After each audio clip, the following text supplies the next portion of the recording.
There's two things we've all learned to not talk about when eating at the dinner table: religion and politics. And separating the two is something Utah's generally not known for. On this episode of View from the U, we'll be talking about the LDS Church and its relationship with the government of Utah.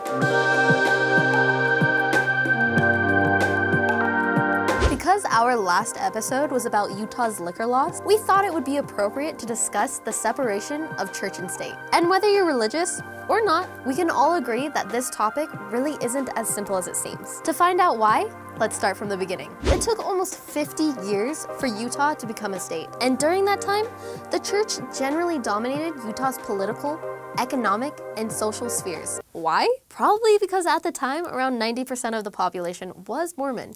Oh, right. Utah grew more diverse as more and more people came to settle. And as of now, Mormons make up 55% of Utah's population. And around 88% of Utah's legislature is of the LDS faith. So right off the bat, you might be thinking, Utah was founded by Mormons, and they were practically the governing body from the start. Most of Utah's government is also Mormon. So what happened to the separation of church and state? Yes, exactly. To answer that question, we have to know what separation of church and state means. And it's pretty simple, right? Religion shouldn't meddle with politics, and the government should keep its nose out of churches. A common belief is that the phrase, "a wall of separation between church and state," is in the Constitution, which actually isn't the case. It was Thomas Jefferson who said that in a letter to the Danbury Baptists, which was meant to reassure them that he would be fighting to protect their religious freedom. Oh. Well, the First Amendment does say, Congress shall make no law respecting an establishment of religion or prohibiting the free exercise thereof.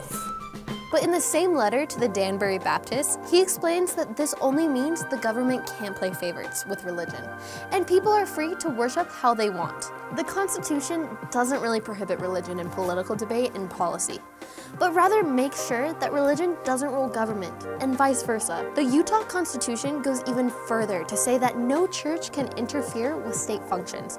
However, there's nothing in the law about how much a religion can be involved in government and influence their followers' politics. We've just been to the wedding of Mr. Church and Miss State. So why does it seem as though the LDS Church controls so much of Utah's politics? Well, for one, Utah's foundations were established on religious beliefs.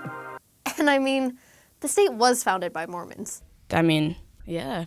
And two, about 80% of Utah's legislature are of the LDS faith, which is odd when you consider only 55% of Utah is Mormon. For many religious people, the core beliefs that guide their everyday life choices and decisions stem from ideals dictated by their religion.